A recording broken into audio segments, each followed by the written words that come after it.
Welcome to Showlut Design. I'm Cullen Kelly, and I'm going to be your instructor. LUTs are one of the most powerful tools in image authorship, and yet they're also one of the most misunderstood and misused. So we're going to begin by gaining a full and accurate understanding of what LUTs are, how they work, and how they don't work. From there, we're going to explore the tools and techniques we can use to analyze and manipulate existing LUTs before we graduate to building our own, using best practices tailored to our intended use case. Finally, we're going to tackle one of the best-kept secrets in our industry, properly adapting legacy LUTs for use in modern color-managed workflows. Along the way, we're going to strengthen our understanding of color management, basic image science, and communicating our creative vision across the entirety of the filmmaking process.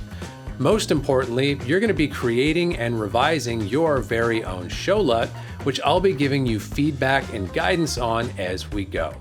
I am extra excited for this upcoming session because we've just added a brand new module on advanced LUT editing, and we're going to be joined by a special guest, world-renowned color scientist and LUT pioneer, Joshua Pines. See you in class.